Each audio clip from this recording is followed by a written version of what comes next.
ఐపీఎల్లో చాలామంది బ్యాట్స్మెన్ సెంచరీలు చేయడం మీరు చూసుంటారు. కానీ తమ ఇన్నింగ్స్లో సిక్సర్లు, ఫోర్లతోనే సెంచరీ మార్కు పూర్తి చేసిన బ్యాట్స్మెన్ కేవలం 8 మంది మాత్రం ఉన్నారు. అంటే కేవలం సిక్స్లు, ఫోర్లే అనే కాదు, ఆ ఇన్నింగ్స్లో వాళ్ళు కొట్టిన సిక్స్లు, ఫోర్లు కలిపితే సెంచరీ మార్క్ దాటిందని 2008 ఐపీఎల్ నుంచి ఇప్పటి వరకు 8 మంది మాత్రమే ఈ గంటను సొంతం చేసుకుంటే వారెవరో చూసే ప్రయత్నం చేద్దాం. ముందుగా ఫస్ట్ వన్ క్రిస్ గేల్. సిక్సర్లు, ఫోర్ల ద్వారా అత్యధిక పరుగులు చేసిన రికార్డు క్రిస్ గేల్ పేరిట ఉంది. ఇతను 2013 ఐపీఎల్ ఆడుతూ 175 ఇన్నింగ్స్ ఒకటి కొడితే దాంట్లో సిక్సర్లు, ఫోర్ల ద్వారా 156 పరుగులు అయితే చేశాడు. ఆ ఇన్నింగ్స్లో మొత్తం 13 ఫోర్లు, 17 సిక్సర్లు అయితే ఉన్నాయి. ఆ తర్వాత క్రిస్ గేలే ఉన్నాడు. మళ్ళీ అంతకుముందు 2012 ఐపీఎల్లో 128 పరుగుల ఇన్నింగ్స్లో బౌండరీ ద్వారా 106 పరుగులు అయితే చేశాడు. ఇందులో 7 ఫోర్లు, 13 సిక్సర్లు ఉన్నాయి. అదేవిధంగా 2015 ఐపీఎల్లో 115 పరుగులు చేసిన ఇన్నింగ్స్లో కూడా బౌండరీ ద్వారా 100 పరుగులు అయితే చేశాడు. 7 ఫోర్లు, 12 సిక్సర్లు కొట్టాడు. ఇక బ్రెండన్ మెక్కలం సెకండ్ ప్లేస్లో ఉన్నాడు ఈ జాబితాలో. అతను 2008 ఐపీఎల్లో తన 158 పరుగుల ఇన్నింగ్స్లో బౌండరీలు, సిక్సర్ల ద్వారా దాదాపుగా 118 పరుగులు చేశాడు.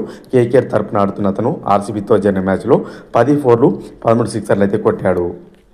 నెక్స్ట్ చూసుకున్నట్లయితే అభిషేక్ శర్మ తాజాగా ఐపీఎల్ 2025 సీజన్లో పంజాబ్ కింగ్స్ పైన తుఫాన్ ఇన్నింగ్స్ అయితే ఆడాడు. దీంతో అతన్ని 141 ఇన్నింగ్స్లలో మొత్తంగా 116 పరుగులు అయితే బౌండరీలు, ఫోర్ల ద్వారా వచ్చాయి. ఇందులో 14 ఫోర్లు ఉంటే 10 సిక్సర్లు అయితే ఉన్నాయి.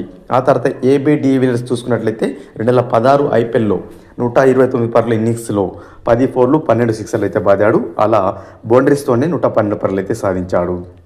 నెక్స్ట్ అదేవిధంగా 2015 ఐపీఎల్లో కూడా ఏబీ డివిలియర్స్ 133 పరుగులు చేస్తే బౌండరీ ద్వారా 100 పరుగులు అయితే చేశాడు. అందులో 19 ఫోర్లు, 4 సిక్సర్లు ఉన్నాయి. ఆ తర్వాత యశస్వి జైస్వాల్ బౌండరీ ద్వారా 112 పరుగులు చేశాడు. యశస్వి జైస్వాల్ 2023 ఐపీఎల్లో 124 రన్స్ చేస్తే అందులో 16 ఫోర్లు, 8 సిక్సర్లు అయితే ఉన్నాయి. ఇక 2008 ఐపీఎల్లో సనత్ జయసూర్య 114 పరుగులు చేసినప్పుడు అతను బౌండరీస్ ద్వారా 102 రన్స్ అయితే చేశాడు. ఇందులో 9 ఫోర్లు, 11 సిక్సర్లు ఉన్నాయి. ఇక రిషబ్ పంత్ ఐపీఎల్ 2018లో సన్ రైజర్స్ పైన రిషబ్ పంత్ 128 పరుగులు చేసినప్పుడు ఆ ఇన్నింగ్స్లో పంత్ 15 ఫోర్లు, 7 సిక్సర్లు అయితే బాదాడు. ఇక 2022లో డికాక్ తన 140 పరుగుల ఇన్నింగ్స్లో బౌండరీస్ ద్వారా 100 పరుగులు చేశాడు. అతని ఇన్నింగ్స్లో 10 ఫోర్లు, 10 సిక్సర్లు అయితే ఉన్నాయి. మొత్తంగా ఈ విధంగా తాము చేసిన సెంచరీలో సిక్సర్లు, ఫోర్ల ద్వారా బౌండరీస్ సాధించిన ప్లేయర్స్ అయితే వీళ్ళు. వీడియో కనుక నచ్చినట్లయితే లైక్ చేసి షేర్ చేయండి ఫ్రెండ్స్.